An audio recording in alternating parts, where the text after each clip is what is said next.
चलो सही है। कुणाल कुणाल वायरल हो गया। हाँ चलो कोई नहीं, पौवा नहीं मारने का, ठीक है।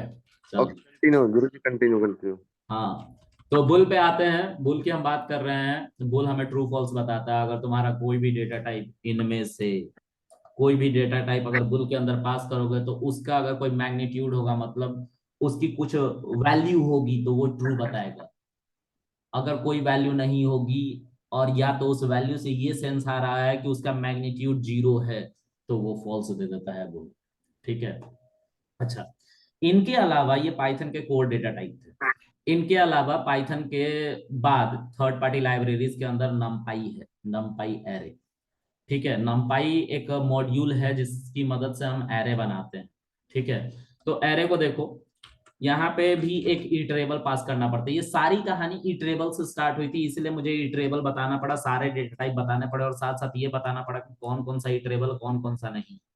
ठीक है, फ्रोजन सेट भी इटरेबल है गाइस, मैं यहाँ पे भूल गया हूँ। It also contain deaf, oh shit my bad, def underscore underscore iter underscore underscore parenthesis, so this is called iterable.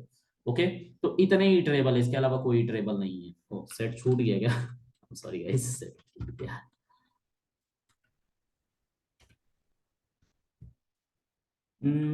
Alright, so this is also iterable। ठीक है, आगे बढ़ते हैं। अब जो है एरे की बात करते हैं, तो एरे के अंदर आप इटरेबल दो, इटरेबल डिक्शनरी छोड़ के कुछ भी दे देना, वो हमारा एरे बना के दे देगा। डिक्शनरी को बस मत देना, क्योंकि डिक्शनरी अपने अंदर एलिमेंट नहीं, आइटम को कंटेन करता है, और आइटम का मतलब होता है की और वैल्यू का पेयर। ठीक है, तो अब यहाँ पे देखो, मैं एक एरे बनाने जा रहा हूँ। I am just going to mention 1 2 3 4 5 simplicity purpose के लिए। वैसे एरे जो होता है वो बहुत इंटेलिजेंट है नंपाई का, वो अपने, अच्छा, अपने आप ही वो डिसाइड कर लेता है कि कौन सा डेटा टाइप रखना है। तो अभी मैं एक एरे बनाता हूँ, फिर बताऊंगा कि एरे का अपना क्या डेफिनेशन है, क्योंकि एरे आज से नहीं है, 1972 से है, जब हमारी सी लैंग्वेज आई थी तब से। ठीक है, तो पाइथन का एरे थोड़ा एडवांस है। ठीक है, देखते हैं इसको। एक ए नाम के वेरिएबल में इसको स्टोर कर लेता हूँ और प्रिंट ए करूंगा, सॉरी, और शिफ्ट एंटर करूंगा, तो दिस इज दैट एरे। ये लिस्ट की तरह दिख रहा है, बस डिफरेंस ये है कि यहाँ पे कॉमा नहीं है, जो हमने कॉमा बनाया था। ठीक है, तो अब देखो, ये एक लिस्ट है। सर ये कोमा जो है ये स्पेस में वो हो गया ना डाइवर्ट। नहीं नहीं, ऐसा कुछ नहीं है, यहाँ पे कॉमा हटा दिया जाता है, स्पेस तो सिंटेक्स में। ठीक है, ओके। चलो, ये इसलिए मैं ये ऐसा कह रहा हूँ ना, क्योंकि सेपरेटर के बारे में मैंने पढ़ा रखा है, तो सेपरेटर में जो कॉमा रहता है ना, उसको स्पेस से हटा दिया जाता है, ये कंफ्यूजन ना हो जाए, इसलिए मैं ये बात कह रहा हूँ कि सिंटेक्स में ही ऐसा किया गया है। बोला गया कि स्पेस से हम इसको स्प्लिट करेंगे, अलग अलग करेंगे। ठीक है, चलो यहाँ देखो, ये एक लिस्ट है, ये भी 1 2 3 4 5 जैसी वैल्यू को कंटेन करे हुए है, और मैं प्रिंट भी करूंगा, तो I will get a list. Array और लिस्ट में बस एक ही डिफरेंस है कि एरे फास्ट है, और दूसरा जो मोस्ट इंपॉर्टेंट है, एरे सिमिलर डेटा टाइप को ही होल्ड करता है। मतलब अगर एक एरे में सिर्फ इंटीजर है तो इंटीजर ही आएगा, आप उसके अंदर लिस्ट टपल सेट ये सब मत डालने लग जाना, ये करोगे तो एरर आ जाएगा। ठीक है, लेकिन अब यहीं पे समझने वाली बात है, मैंने अभी थोड़ी देर पहले बोला है कि जो नंपाई का एरे है वो इंटेलिजेंट है, तो वो थोड़ा अलग तरीके से काम करता है। समझते हैं कैसे काम करता है। मतलब ये कोर कॉन्सेप्ट बता रहा हूँ, 1972 जो सी लैंग्वेज में एरे का कॉन्सेप्ट है, वो एरे का डेफिनेशन है, और data type which contain similar kind of data type called array.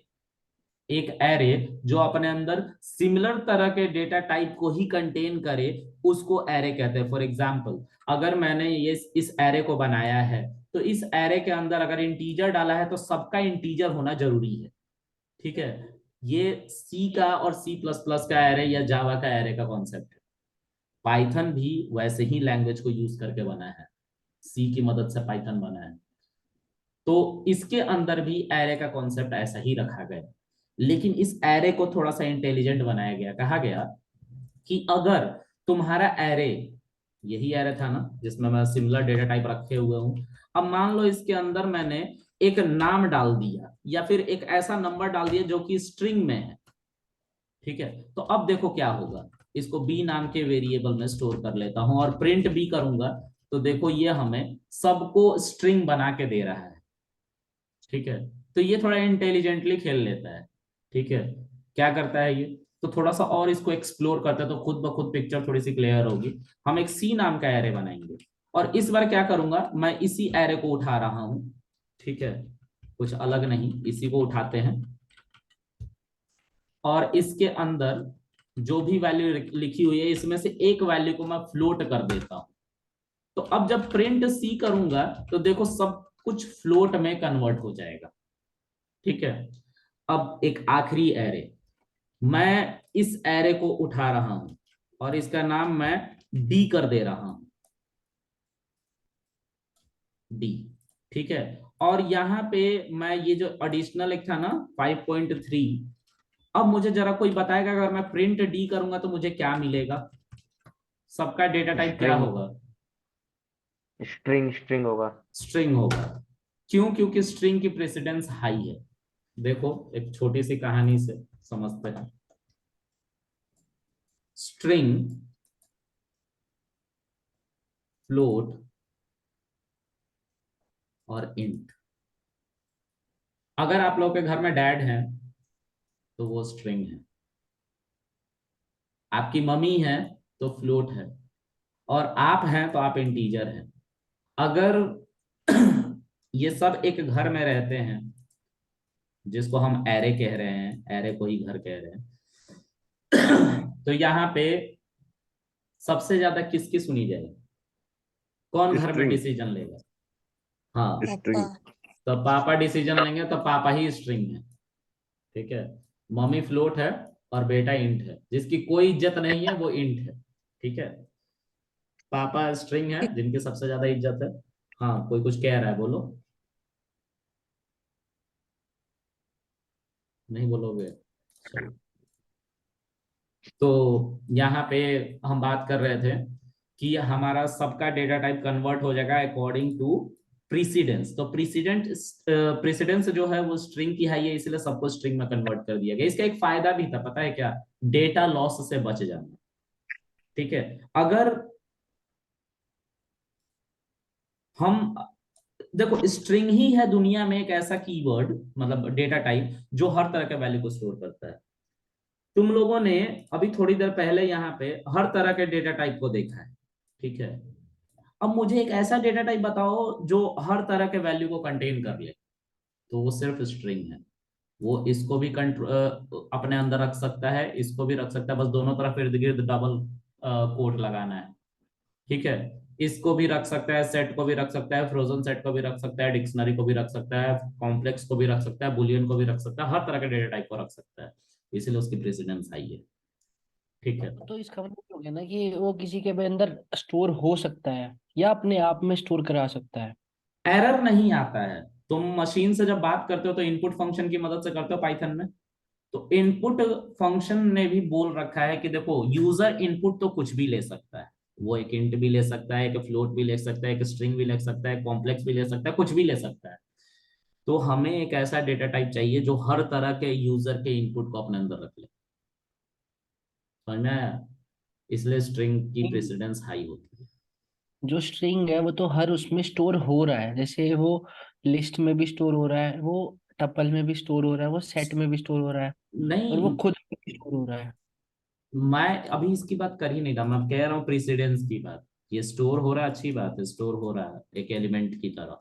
ठीक है, लेकिन मतलब अगर मैं ये कह रहा था कि बोलो। जैसे ये स्ट्रिंग है, अगर हम्म, हम स्ट्रिंग में तो डबल कोट्स में आप ये कहना चाह रहे हो कि अगर आप कुछ भी डालो, 1 डालो, 1.5 डालो, तो वो सबको स्टोर करके अपने इंट स्ट्रिंग में बना देता है। हाँ, स्ट्रिंग में रख लेगा, यही कहना चाह रहा हूँ मैं। ठीक हर है, तरह ठीक। की वैल्यू को रख सकता है।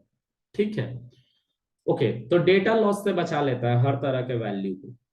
देखो क्या मतलब है, एक मैं फिर से एरे बनाता हूँ इसी को यूज करके, और इस बार इसमें से स्ट्रिंग हटा दूंगा। ठीक है, हटा दिया। अब मैं इसका नाम भी बदल देता हूँ, और ये देखो इसने सबको फ्लोट में कन्वर्ट कर दिया, लेकिन लेकिन अगर मैं इसको जबरन इंट में कन्वर्ट करने की कोशिश करूंगा तो डेटा लॉस हो जाएगा, ये हट जाएगा। ठीक है। एरे का कॉन्सेप्ट पाइथन में भी सेम रखा गया है। पाइथन में भी बोला गया है भाई देखो, तुम्हें अगर सिमिलर टाइप के डेटा टाइप को रखना है तो तुम रख सकते हो, लेकिन अगर तुम पर नॉन सर सिमिलर, ये सारी वैल्यू इन्होंने इसमें फ्लोट में कैसे आ गई है? ये तो 5.3 आनी चाहिए थी ना, ओनली फॉर। वही तो मैं कह रहा हूँ, उसी बात को बता रहा हूँ। डेटा लॉस प्रेसिडेंस इसीलिए यूज किया गया है इस नंपाई के द्वारा। प्रेसिडेंस का मतलब होता है देखो, अगर मैं डेटा को बचाने की बात करूं तो अगर मैं फ्लोट में सबको कन्वर्ट करूंगा तो स्ट्रिंग हट जाएगा। तो अच्छा कौन सा रास्ता है कि सबको स्ट्रिंग में कन्वर्ट कर दिया जाए, है ना। उससे डेटा सब बच जाएगा, कोई भी डेटा हमारा लॉस नहीं होगा। समझ में आ रही बात? जी सर जी। देखो, अगर मैं इस पूरे डेटा को स्ट्रिंग में कन्वर्ट कर दूं तो मेरा कोई डेटा लॉस होगा? सब इंटैक्ट रहेगा ना एज इट इज, बस उसका डेटा टाइप बदल रहा है। जी यही यही प्रेसिडेंस का खेल है। ठीक है। लेकिन अगर मैं फोर्सफुली ये बोलूं कि नहीं भाई, स्ट्रिंग में रखना ही नहीं है, मुझे मुझे इंट में रखना है या फ्लोट में रखना है, तो हो सकता है कि इस स्ट्रिंग में कृष्णा ना हो या कोई ऐसा नंबर, मतलब 10 ना हो, कोई नाम हो जैसे कृष्णा हो, तो इसकी वजह से एरर आ जाएगा पहली बात। और अगर बदल जाता है तो हो सकता है कुछ और डेटा टाइप चेंज हो जाए। ठीक है, समझाता हूं इसको मैं। देखो यहाँ पे अगर मैं इसको कॉपी करता हूँ, मैं चाहता हूं कि इस एरे के अंदर सिर्फ और सिर्फ इंटीजर आने चाहिए, तो ये वाला पार्ट हमारा मिस हो जाएगा, डिलीट हो जाएगा। देखो कैसे। तो यहाँ पे हम अपना डेटा टाइप बता सकते हैं, कॉमा लगाना है और तुम्हें डी टाइप करके लिखना है। एनपी के ऊपर आई गेस डी टाइप होता है, या डी टाइप ऐसे लिखो, नहीं डी खाली टाइप एनपी डॉट इंट। ठीक है। और इंट 16 इंट 32 ऐसे करके होता है। NP is not defined. अच्छा, एनपी डिफाइंड नहीं है, मैंने एरे माना है ना। सर ऐसे नहीं नहीं ऐसे ही मैंने, आ जाता है शायद। नहीं नहीं मैंने एरे माना है ना। मतलब हम D type equals to int array लिखेंगे ना। रुक जा भाई, रुक जा, थाम।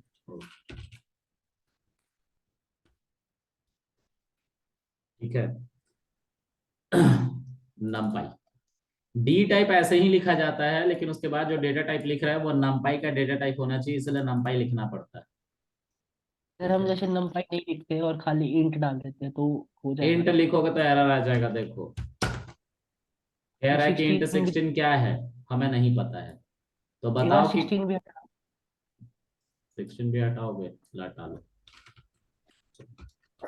अब हाँ, हाँ ये तो चल गया यार, सही है।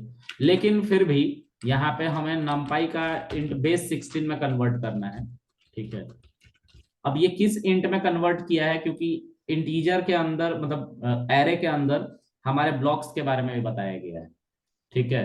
कि कितने डेटा टाइप को, मतलब कितने साइज का तुम्हें डेटा स्टोर करना है।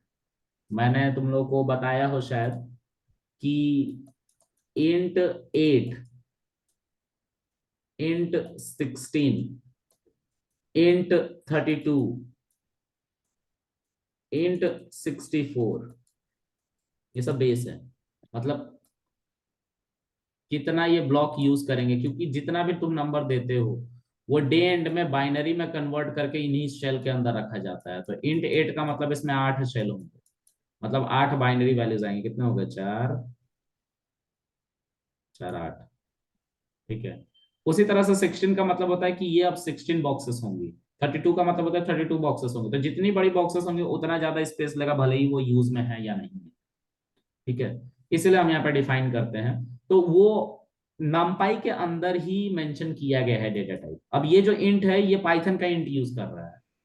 ठीक है। सर हाँ ये जो इंट 8 आपने इंट 8 8 16 ये लिया है, हाँ, तो ये बाइट में स्टोरेज होगी कि बिट में स्टोरेज होगी?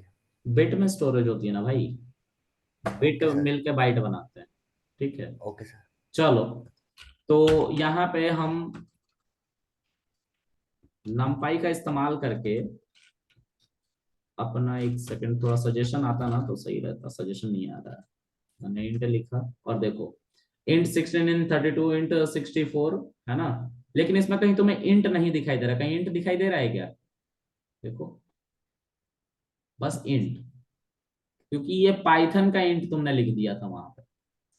अब उसका साइज क्या था नहीं था वो पता नहीं। ठीक है, मैं तुम लोगों को दिखाना चाहता हूं कि इंट 8 और इंट 32 में क्या डिफरेंस है सेम वैल्यू को स्टोर करने पे। तो इंट 8 में ई को स्टोर कर रहा हूं और ई में एक एरे है जिसमें 1 2 3 4 5 है। अब इसी को मैं कॉपी करके इंट 16 कर देता हूं, ठीक है, और इसका नाम बदल के एफ कर देता हूं और इसमें भी एफ कर देता हूं। ठीक है, देखो दोनों एक जैसी दिख रही हैं, लेकिन दोनों एक जैसी बिहाइंड द सीन है नहीं, क्योंकि दोनों का साइज में डिफरेंस है। मतलब इसने कम मेमोरी ले रखा है और इसने ज्यादा मेमोरी ले रखी है। कैसे पता करेंगे? तो एक सिस नाम का मॉड्यूल होता है पाइथन में, सिस, और सिस के अंदर होता है गेट साइज ऑफ,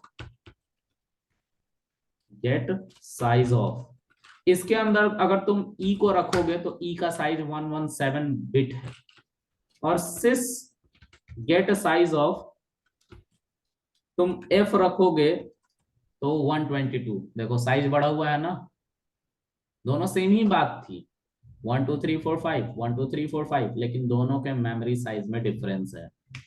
ठीक है, तो हम वैसा ही मेमोरी को यूज करेंगे ना जितना जितना हमें रिक्वायर्ड है, क्योंकि डे एंड में सब कुछ रैम पे आ जाना है, और रैम पे अगर छोटे छोटे ऐसे डेटा आने लग गए तो कल को तुम मशीन लर्निंग का काम करोगे, उसमें तो बहुत सारे डेटा होते हैं, ये छोटे छोटे डेटा तुम्हें बहुत प्रॉब्लम देने वाले। ठीक है, तो इसलिए हम यहाँ पे अपने रिक्वायरमेंट के अकॉर्डिंग डेटा टाइप लेते हैं। अब रिक्वायरमेंट का पता कैसे चलेगा कि हमें कौन सा डेटा टाइप लेना चाहिए नहीं लेना चाहिए? तो इंट 8 कहता है,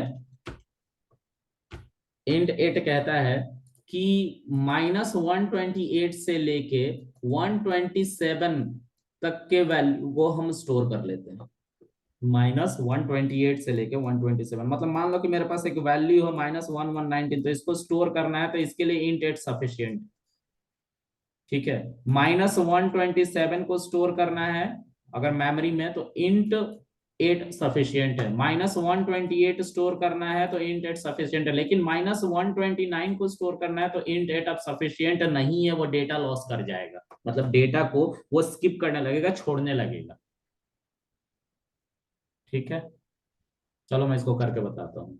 इसको पॉजिटिव वैल्यू में लेके करते हैं, क्योंकि यहाँ पे 1s 2s कॉम्प्लीमेंट निकाल कर दिखाना पड़ जाएगा मुझे और वो बहुत लंबा हो जाएगा, तो इसको पॉजिटिव वैल्यू में लेके देखते हैं। 127, ठीक है, और हमारा जो होता है चिपसेट जिस इंट 8 का, उसमें 8 स्लॉट्स होते हैं, 1 2 3 4 5 6 7, ठीक है, 4 4 8। ठीक है, यहाँ पे देखो अगर 1 to 7 को तुम स्टोर कर रहे हो तो इसको बाइनरी में कन्वर्ट करते हैं। 1 to 7 को, 1 to 7 को मैं बाइनरी में कन्वर्ट कर रहा हूँ। पाइथन के अंदर बिन नाम का फंक्शन बाइनरी में कन्वर्ट करके देता है वैल्यूज को। इसमें कितने वन है? 4 3 7 वन होंगे। कितने हैं वन इसमें? 7। ठीक है, और ये जो एक आगे वाला, ये देखो इसको पीछे से फिलअप करना स्टार्ट करते हैं, मतलब ये जो लास्ट वाला वन है ना वो सबसे आखिरी वाले सेल में आएगा, फिर ये जो दूसरा वाला वन है वो इसके जस्ट बाद वाला। तो इस तरह कितने वन आ जाएंगे? 1 2 3 4 5 6 7। तो ये वाला क्यों खाली रह गया सर? ये इसलिए खाली रह गया कि तुम्हारा नंबर पॉजिटिव है कि नेगेटिव है वो यहाँ पे स्टोर किया जाता है। अगर पॉजिटिव है तो 1, नेगेटिव है तो 0। ठीक है, ऐसे। और अब अगर मैं इसमें 128 को स्टोर करने लग जाऊं, यार इस बी का क्या मतलब होगा? 0 और बी ये नोटेशन है कि ये बाइनरी में कन्वर्जन हुआ है, ये बाइनरी वैल्यू है, ये 0 भी नोटेशन है। ठीक है, ठीक है। अगर मैं 128 में 8 को इसमें स्टोर करने जाऊं तो देखो ये अब 7 वैल्यू रही ही नहीं, ये 8 वैल्यू हो चुकी है, मतलब कहीं ना कहीं मेरा डेटा लॉस होगा। और डेटा लॉस होने का मतलब कि जो हम डेटा स्टोर किए थे और बाद में हम उस डेटा को रिट्रीव करने जाएंगे तो वो डेटा शायद हमें ना मिले। समझ में आ रहा है? तो इसीलिए हमें बताया गया है कि हमारी रिक्वायरमेंट जितनी है उसके हिसाब से हम मेमोरी को देंगे। ठीक है, जिससे हमारा प्रोसेसिंग फास्ट हो पाए, हमारा कंप्यूटेशन फास्ट हो पाए, क्योंकि डे एंड में कंप्यूटर से हम कंप्यूटेशन का ही काम ले रहे होते हैं। ठीक है, ऑल राइट, 1 सेकेंड। तो मैं इसको इरेज करता हूँ। ये समझ में आएगा इस तुम लोगों को? Yes sir. जी सर जी। कुणाल यस तुम्हें सर। समझ में आ गया पक्का? जी सर जी। या तुम्हारा कुणाल भान नाम है क्या? जी सर। हाँ मेजर बीरभान, वो जो मेजर कौन सी फिल्म थी, जी सर। बॉर्डर, जी वैसा वाला? जी बोर्ड। सर, जिन्होंने बंदूक चलाई थी, गोलियां बरसाई थी। अच्छा, सही है, आगे देखते हैं सर गाइस। गोली सर हाँ मैं गोली समझ चलाने गया वाला। यार, एक्सप्लेन मत कर रहे हैं भाई, तू बस पढ़ ले। सर दही की पिचकारी। चल चल पढ़ ले पढ़ ले, यूट्यूब पे जा रहा है तो। जी सर जी। चलो, सर हाँ जी मैम बताइए। सर मैं पूछ रही हूँ जैसे बाइनरी जो था वो 16 हमने लिखा था हम्म। और 8 लिखा था, ऐसे लास्ट शायद 32 है। तो अगर डाटा उससे ज्यादा होगा तो फिर क्या करेंगे? आई गेस नंपाई 64 तक स्टोर करता है, लेकिन जब सर तुम गूगल 120, सर 128 नहीं हो सकता इसमें, या 256?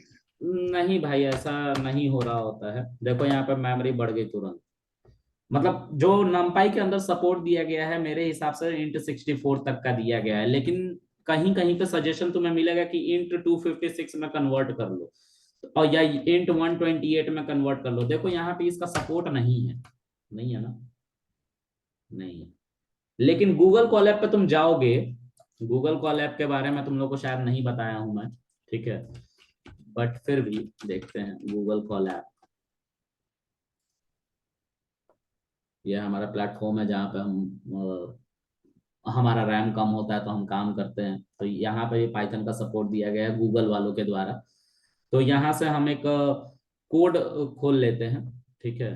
यहाँ देखो, यहाँ पे फाइल न्यू नोटबुक करके ऑप्शन आता है, और यहाँ पे हमारा एक नया नोटबुक खुल जाता है जहाँ पे हम काम करते हैं। तो यहाँ पे नमपाई हम यूज कर सकते हैं। कह रहा लॉगिन करने को, क्योंकि मैं लॉगिन नहीं हूँ तो कर लेता हूँ लॉगिन। पता नहीं क्या है पासवर्ड,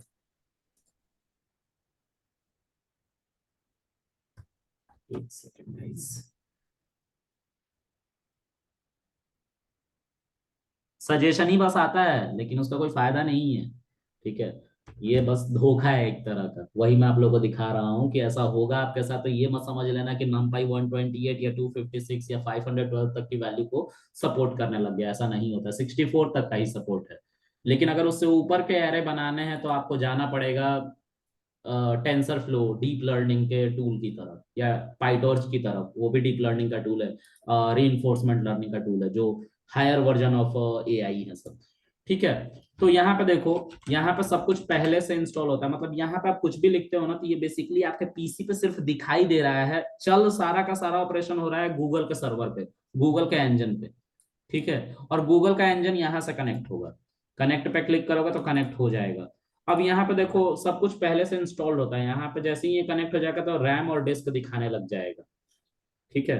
तो अभी कनेक्टिंग ले रहा है, बस हो गया कनेक्ट। देखो यहाँ पे रैम और डिस्क, यहाँ पे 12.67 जीबी का रैम आप लोगों को मिल जाता है फ्री में। 24/7 सपोर्ट आप हमेशा यूज कर सकते हो, ठीक है।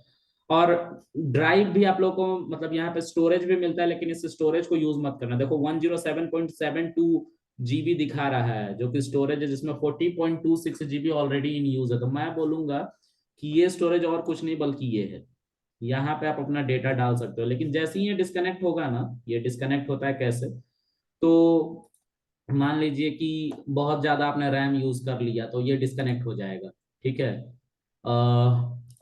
देखो सर लाइका ऑनलाइन प्रोसीजर है ना ये तो, एक तरीके से? एक तरह का क्लाउड है, हाँ जी हाँ जी। हाँ। तो ये डिस्कनेक्ट हो गया, अब जो भी डेटा यहाँ पे स्टोर करोगे सब डिलीट हो जाएगा तुरंत, ठीक है। तो यहाँ पे मत स्टोर करना, उसके लिए हमारा जो ड्राइव होता है ना, जो गूगल ने ड्राइव दे रखा है, उस ड्राइव जो 15 जीबी का स्पेस है उसमें अपना डेटा रखना, और उसको यहाँ पे बुला लेना, आ जाता है, ठीक है। तो मैं अभी नहीं, आगे चल के करवाऊंगा जब मशीन लर्निंग पढ़ाने लग जाऊंगा तब, ठीक है।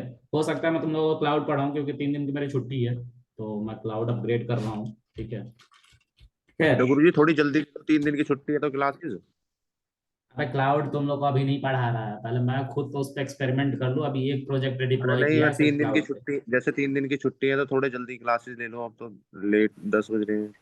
यार मैंने तो पहले ही बोला था। यार देखो मेरे भाई, मेरी बात समझो। हम बार बार अगर ऐसा टाइम चेंज करेंगे ना, तो तुम लोग ही परेशान होगे यार, कभी कुछ रह रहा है कभी कुछ रह रहा है ना, और तुम लोग का ही मन हट जाएगा। इसीलिए एक स्टैटिक टाइम रख दिया है मैंने 10 बजे, क्योंकि इस समय मैं बिल्कुल फारिग होता हूँ, बिल्कुल नहीं खाली। सर, वो तो बात आपकी ठीक है, जैसे 3 दिन की आपकी छुट्टियां हैं तो थोड़ा सा जल्दी कर लो। चलो देखते हैं। लाइक का जैसे सुबह कर लो या दोपहर में कर लो या फिर शाम को थोड़ा हाँ, जल्दी। एक टाइम सर तो रहने दो। एटलीस्ट, नहीं नहीं एक, सर, तो एटलीस्ट हम 3 से 4 घंटे स्पेंड कर सकते हैं क्लास में। हाँ तुम ना, नहीं मुझे पूरा पता है तुम 3 से 4 घंटे पढ़ लोगे। Sir I am definitely sure. चल ठीक है, देख इम्पोर्ट नमपाई करेंगे। यहाँ पे ऑलरेडी सब पहले से इंस्टॉल है, ये गूगल का इंजन है जो पाइथन के लिए डेडिकेटेड उन लोगों ने बना रखा है, गूगल कोलैब को। तो इसमें नमपाई, पाई टॉर्च, टेंसर फ्लो सब कुछ है, ठीक है। तो यहाँ पे नमपाई पहले से है, इम्पोर्ट नमपाई किया। अब नमपाई के अंदर एरे बनाने हम गए, ठीक है। शिफ्ट कंट्रोल और स्पेस बार को प्रेस करोगे तो सजेशन आ जाता है यहाँ पे, ठीक है। और इसके अंदर हम वही वाला एरे बनाने लग गए, ठीक है। और यहाँ पे देखो, डी टाइप यानी कि data type is equal to array numpy dot, और कंट्रोल स्पेस बार को प्रेस करोगे तो इसमें हर डेटा टाइप आ जाएगा। तो इंट लिखोगे तुम,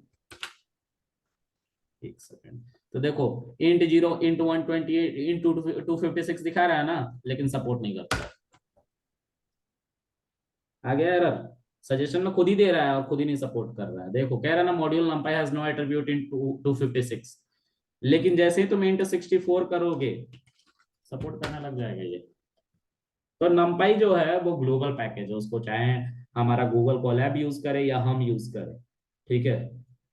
जो उसकी मैक्सिमम सपोर्ट है वही वैलिड होगा थ्रू आउट, ठीक है। तो टेंसर फ्लो भी एरे बना के देता है, पाइटॉर्च भी एरे बना के देता है, और भी मशीन लर्निंग की लाइब्रेरीज है, डीप लर्निंग की लाइब्रेरीज है जो थोड़ी सी पीछे हैं।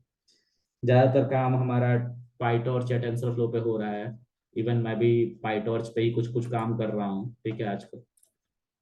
तो ऑल इन ऑल सब डिमांडिंग टेक्नोलॉजीज है, हमें सब कुछ आना चाहिए, बिल्कुल वैसे ही जैसे मैं तुम लोग को एनालिसिस में कहता था कि पावर बीआई अगर तुम पढ़ रहे हो तो तुम्हें टैबल्यू भी आना चाहिए, क्योंकि गार्टर एक कंपनी है जो इन सब टूल्स का रिसर्च करता है और डे एंड में सब यूज हो रहा हो, ठीक है। तो प्लीज आप लोगों को सबका नॉलेज रखना है। एनीवेज आगे, तो ये हमारा एरे बना के दे रहा है। मैं आप लोगों को सिर्फ यहाँ पे ये दिखाना चाहता था कि इंट 64 से ऊपर कोई सपोर्ट नहीं है numpy के अंदर, तो प्लीज यूज मत करना, ठीक है, नहीं तो सिर्फ एरर मिलेगा और परेशान होगे, ठीक है। चलो अब आगे, तो देखो जैसे ही मैं यहाँ पे इंट 64 यूज करता हूँ ना, तो मेरा साइज बहुत खराब तरीके से बढ़ जाता है। देखो यहाँ पे 1.117 है, ई में हमने इंट 8 यूज कर रखा है, लेकिन एफ में इंट 64 यूज कर रखा है, और देखो कितना का वेरिएशन आ गया, बहुत ज्यादा मेमोरी हमारी बर्बाद हुई है और डेटा एक ही जैसे स्टोर हुए हैं, ठीक है। तो इसकी जरूरत है, हमें इन सब चीजों के बारे में समझना पड़ेगा। ये डेटा स्ट्रक्चर का पार्ट है कि कैसे हम अपने डेटा को मैनेज करें, ठीक है। तो पढ़ना बहुत जरूरी होता है, ठीक है। ओके, आगे देखते हैं गाइस। तो अब यहाँ पे हम क्या कर सकते हैं, एरे की बात करेंगे कि एरे कितने तरीके के होते हैं। तो स्कूल में हमने सबने पढ़ रखा है, ठीक है, कि ऐसे स्कूल में पढ़ा है हमने। वन सिंप्लिसिटी पर्पस के लिए मैं छोटा छोटा नंबर ले रहा हूँ, 1 2 4 2, ठीक है। एक और, इसको देखो, इसको क्या कहते हैं, इसको मैट्रिक्स कहते हैं, मैट्रिक्स, ठीक है। हमारे स्कूल में हमें मैट्रिक्स नाम से पढ़ाया गया और मैट्रिक्स ही हम जानते हैं। मैट्रिक्स क्यों कहते हैं, मैट्रिक्स जो है कुछ नहीं बल्कि एरे ही है, एरे को ही हम मैट्रिक्स कह रहे होते हैं, लेकिन सिर्फ इसमें डिमेंशंस बदल जाता है। डिमेंशंस क्या होते हैं भाई, देखो तुम सब ने एक पिक्चर देखा होगा, शायद तुम लोगों ने नोटिस नहीं किया, मैं दिखाता हूँ उस पिक्चर को फिर से। ये दिख रहा है, ये पिक्चर क्यूब। क्यूब की तरह दिख रहा है ना। अगर इस क्यूब के ऊपर नंबर लिखी हुई हैं और मैं बोलूंगा कि इसको एक मैट्रिक्स में लिखो, तो लिखना थोड़ा सा टफ हो जाएगा। चलो समझते हैं। देखो, तुम लोग एज ए एनालिस्ट तुम लोगों को 2D एरे पढ़ना है। 2D एरे को ही हम मैट्रिक्स कहने लगते हैं। इसके ऊपर अगर 3 डायमेंशन, डी का मतलब डायमेंशन होता है, 2 का मतलब होता है दो डायमेंशन, 3 का मतलब होता है 3D का मतलब होता है डायमेंशन, एरे सब सेम है। 4 का मतलब होता है 4D का मतलब होता है डायमेंशन, एरे। ठीक है। तो 3 डायमेंशन के ऊपर वाले एरे को विजुअलाइज करना भी इम्पॉसिबल हो जाता है, लेकिन मैथमेटिक्स में हम उस टूल को यूज कर रहे हैं जिससे हम ये उसके ऊपर ऑपरेशन कर सकते हैं, भले ही विजुअलाइज ना कर पाए, मतलब सोच ना पाए उसके बारे में। कुछ ऐसा समझ लो कि तुम लोगों ने सबने इंटरस्टेलर मूवी देखी है। नहीं सर, नहीं देखी। इंटरस्टेलर मूवी देखना, बहुत अच्छी फिल्म है। IMDb रेटिंग भी उसकी बहुत अच्छी है, मैंने देखा, फिक्शन बेस्ड मूवी है। 7 डायमेंशन में एक लड़की का बाप पहुंच जाता है टाइम ट्रेवल करके। ठीक है।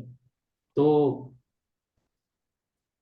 मतलब लोगों का मानना है कि हम जब इस स्पेस से बाहर निकल जाते हैं जहां पे एक्स एक्सिस होता है, वाई एक्सिस होता है और जेड एक्सिस होता है, मतलब इसमें अगर कोई ऑब्जेक्ट एग्जिस्ट कर रहा है तो उस एक ऑब्जेक्ट का कुछ ना कुछ मास जरूर होगा। मास यानी कि वेट, जो ग्रेविटी जिसको पुल करती है अपनी तरफ, जिसको वेट तुम लोग कहते हो, उसको हम मास कहते हैं। क्योंकि हर जगह तो ग्रेविटी नहीं है ना, लेकिन मास हर जगह होता है इंटैक्ट। अगर कोई बंदा 5 किलो का है तो वह 5 किलो का धरती पे भी रहेगा और चांद पे भी रहेगा, कहीं पे भी रहेगा। ठीक है। क्योंकि वो उसका मास है। ठीक है। All right. तो 2 डायमेंशन एरे की बात करते हैं हम, 3 डायमेंशन की भी बात नहीं कर रहे हैं। तो अगर हम एक टेबल तुम्हें दें, ये एक टेबल था जिसको तुमने मैट्रिक्स की मदद से कन्वर्ट कर लेना है, जिसपे तुम ऑपरेशन कर पाओ। तो जब मैट्रिक्स में हम कन्वर्ट करते हैं इसे, तो मैट्रिक्स में 1,2 और 4,2 ऐसे लिख रहे होते, तो इसको कहते हैं 1 डायमेंशन। ये सिंगल अगर एक ब्रैकेट दिख रहा है और एक ही डेटा है तो इसको कहते हैं 1 डायमेंशन एरे। जब एक और आ जाता है तो इसको भी कहते हैं 1 डायमेंशन एरे। और जब इन दोनों को एक साथ रखना होता है तो इसके इर्द गिर्द एक और ब्रैकेट लग जाता है। और जैसे ही ये ब्रैकेट लगता है, तो देखो, अभी तक इसके पास सिर्फ, इस एरे की बात कर रहा हूं, ऊपर वाले एरे की, इसके पास सिर्फ एक्स एक्सिस था। लेकिन जैसे ही ये दोनों आ गए और इसके दोनों तरफ एक और ब्रैकेट लग गया, तो अब इसके पास एक्स एक्सिस तो था ही, वाई एक्सिस भी हो गया। मतलब ये 2 डायमेंशन एरे बन गया। ये समझ में आया किसी को? नहीं सर, दोबारा बताना है वाला। अरे एक बार दोबारा बता दो। देखो,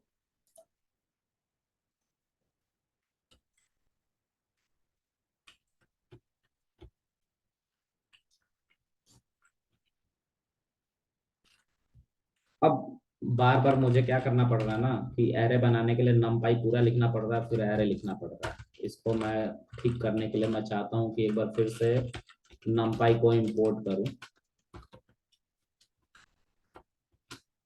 ठीक है।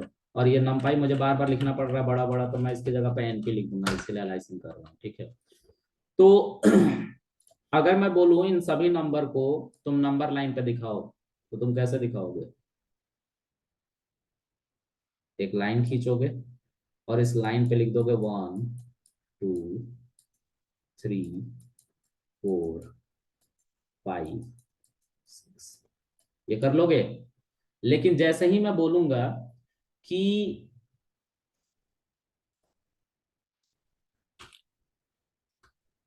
np डॉट एरे, एक ब्रैकेट, उसके अंदर दो और छोटे छोटे हमारे वेक्टर्स,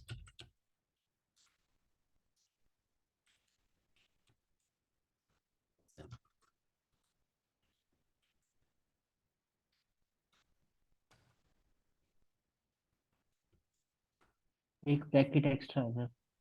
नहीं नहीं, यहाँ पे पैरेंथेसिस नहीं लगा है, ब्रैकेट एक्स्ट्रा नहीं, सब ठीक था। देखो यहाँ पे इसको नंबर लाइन पर रिप्रेजेंट करो, कर लोगे एक सिंगल नंबर लाइन पर रिप्रेजेंट? नहीं कर पाओगे। एक्स और वाई एक्सिस में है। तो इसके लिए अब हमें वाई एक्सिस भी चाहिए, एक्स एक्सिस वाई एक्सिस। ये हमारा जब तक सिंगल लिस्ट था ये हमारा एक्स एक्सिस कहला रहा था, लेकिन जैसे ही ये दो लिस्ट बने ये वाई एक्सिस की जरूरत पड़ने लग गई, क्योंकि ये 2 डायमेंशन एरे है जिसके लिए एक और हमें बाहर से कैपिंग चाहिए होती है। तो जब कभी तुम टेबुलर डेटा को रीड करते हो ना, तो मान लो ये एक हमारा टेबल है, इस टेबल में कुछ डेटा हमने रखा हुआ है, मान लो 1 2 3 6 7 8 9 10 11। हम चाहते हैं इस डेटा पे मैथमेटिकल ऑपरेशन किए जाए, ठीक है।